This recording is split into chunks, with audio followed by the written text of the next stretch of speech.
Hello everybody, my name is Dmitrii Pastushenkov and I'm a PhD candidate in the Second Language Studies program at Michigan State University. Today I would like to talk about the study that my colleague, Dr. Jason Merrill, and I have been working on titled Post-immersion Engagement and Attitudes of Alto-Russian Learners, a survey of 300 plus graduates.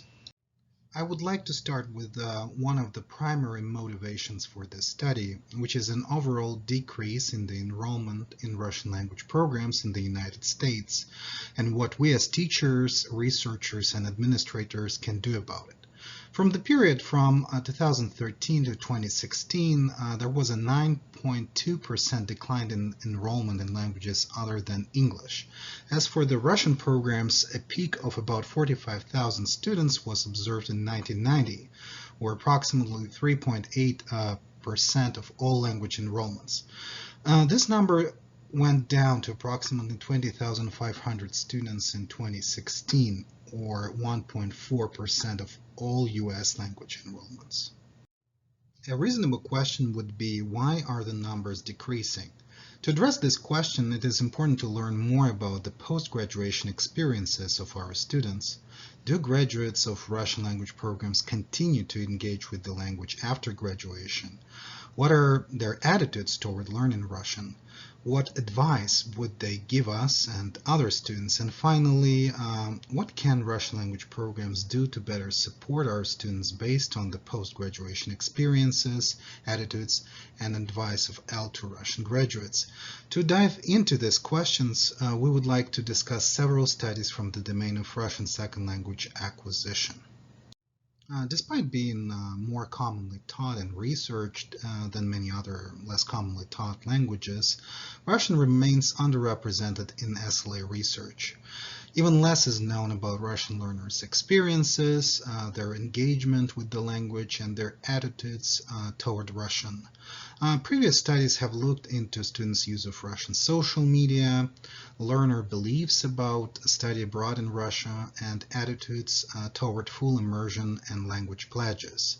Despite the rich insight provided by the studies, it remains unclear to what extent Alto-Russian learners continue to engage with Russian and what are their attitudes toward the language after graduation.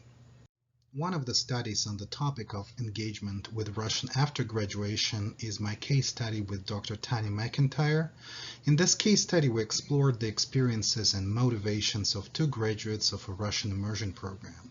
The two participants had drastically different experiences with Russian after graduation. Participant 1 fully immersed herself within the language and lived in a Russian-speaking country, while participant 2 no longer used Russian. For the first participant, learning Russian from the very start of her studies was motivated by a combination of personal and professional reasons. These motivations were complemented by her considerable and successful travel and study abroad experiences in Russian-speaking countries. The original motivation for participant 2, who no longer used Russian after graduation, had to do with her love for the works of Leo Tolstoy. Due to personal reasons, she could not apply for study abroad programs. Russian classes were not offered at her institution, and she also stated that it was difficult for her to find Russian learning resources. This literature review brings me to the gaps in previous research and our goals for the present project. First, I would like to emphasize that SLA is a relatively young field in applied linguistics, and Russian being a lictal remains underrepresented in this domain. So goal number 1 for this project is to conduct an ecologically valid Russian SLA study that will also be of interest to teachers and researchers of other languages. We can promote ecological validity of SLA research or the generalizability of its results to real-world settings by working with real learners in real settings and ideally by conducting studies with large samples. Secondly, as I pointed out earlier, these experiences of graduates of Russian programs remain understudied. Previous studies in this area have often included 1 or 2 participants. This is why the second goal for this project is to conduct a large-scale study of experiences of Alto-Russian students after graduation. The study addresses the following research questions. Number one, to what extent and how do students continue to engage with Russian after graduation? Number two, what are graduates' attitudes towards learning Russian? Number three, what advice do graduates provide for future learners of Russian? And number four, what should or could Russian programs do to better prepare students for using the language after graduation? The participants in the study were graduates of a large Russian language summer immersion program in the United States.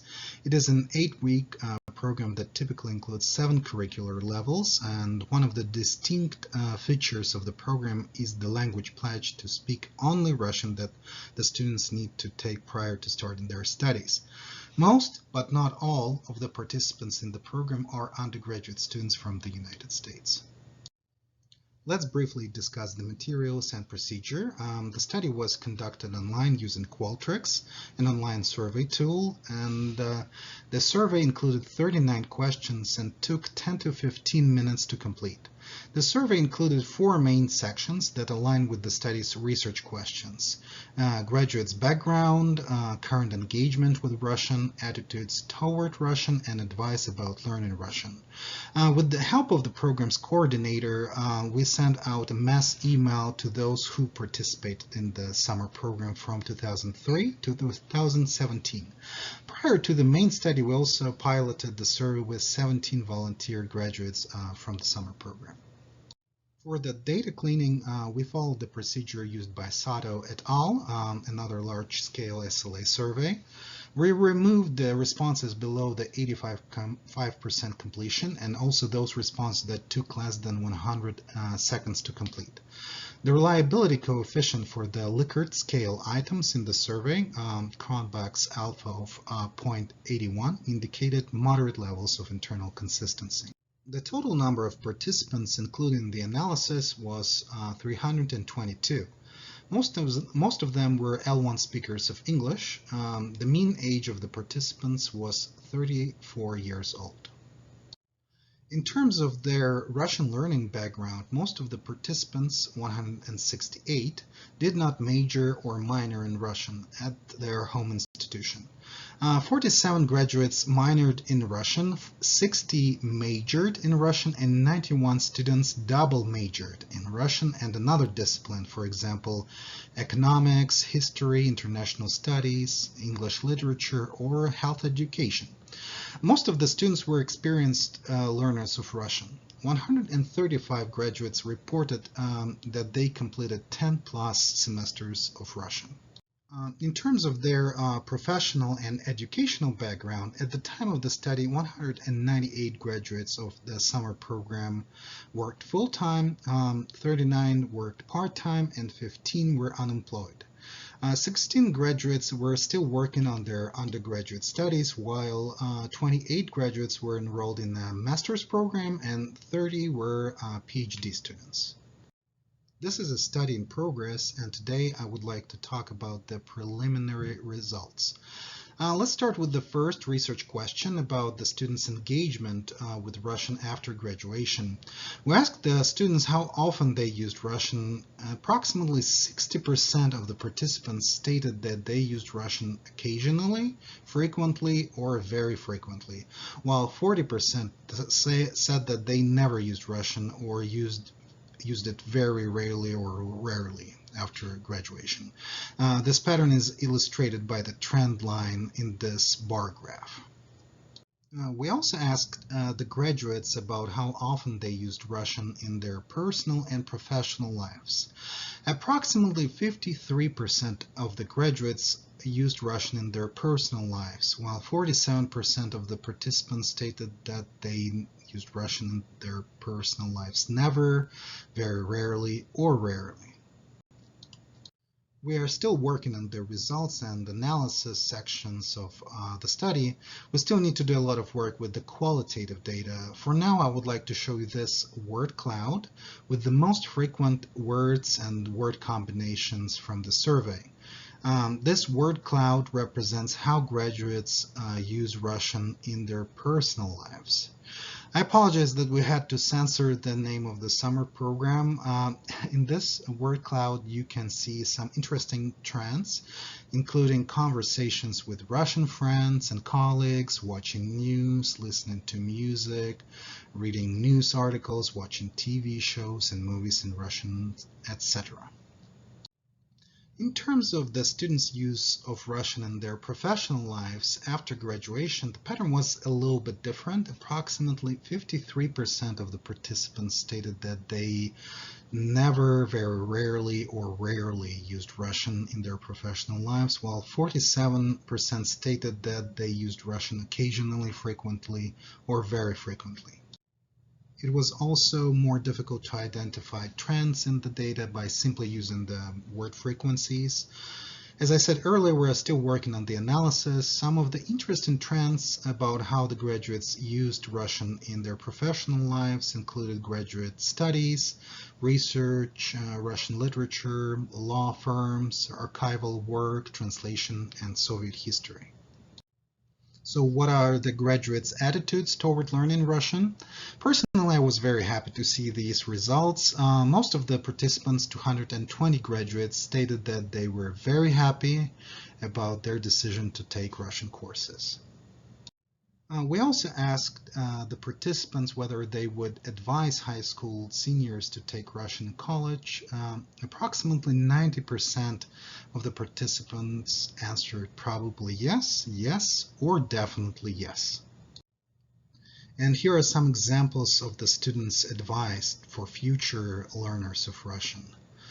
It is a beautiful language and rewarding, challenging to learn but opens doors to literature, politics, and world culture. Study in Russia and not Moscow or St. Petersburg, somewhere they really have to use Russian. The immersion program was fantastic and I would highly recommend at least one summer, but definitely study in Russia for at least a year. I would say that they should go towards what they are passionate about and to seek out contemporary connections instead of just learning the classics. I don't have any particular advice beyond be sure to study abroad. And here is more food for thought, пища для размышлений. So what should or could Russian programs do to better prepare students for using the language after graduation? Put us into more immersive experiences, learning more about how to create connections with Russian folks outside of the academic environment. They could have prepared me better to find employment. I didn't need it after graduation. Perhaps more assistance in getting into a job where knowledge of Russian was beneficial. More clearly identify, direct me to jobs, internships where I could practice my language. And here are some other examples. Things to think about. More focus on talking, less reading and listening to stuff that was pretty much incomprehensible. More information on potential career paths would have been useful. I also wish our coursework had involved more translation training. More forced speaking, funded trips to Russia. Need a lot more youth, professional jargon, internet slang. All professors could have spoken only Russian to this is a study in progress, and at this point it is too early to discuss the findings and make any conclusions. However, here is the summary of the preliminary findings. First of all, to what extent do Alto Russian learners continue to engage with the language after graduation? Approximately 50% of the participants stated that they used Russian to a certain extent after graduation, whereas 50% of the participants stated that they rarely or never used the language. We also found some interesting trends with regards to how the participants used Russian in their personal lives. The graduates used Russian with their friends, colleagues, family members, and also used the language to immerse themselves within the culture. In terms of the graduates' attitudes toward learning Russian, we have some good news for you. The attitudes were mostly positive. The graduates would also generally advise high school seniors today to take Russian in college.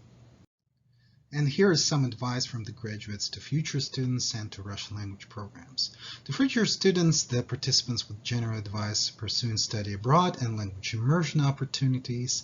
And to the language programs, the graduate would advise speaking Russian more in Russian classes, providing more study abroad opportunities for their students, and helping create connections with Russian speakers outside of the academic environment, and clearly identifying and directing students to jobs and internships where they could use Russian.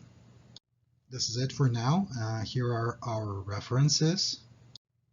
And thank you very much. Спасибо. Please let us know if you have any questions, comments, or suggestions. This is a study in progress, so we really would appreciate your feedback. До свидания.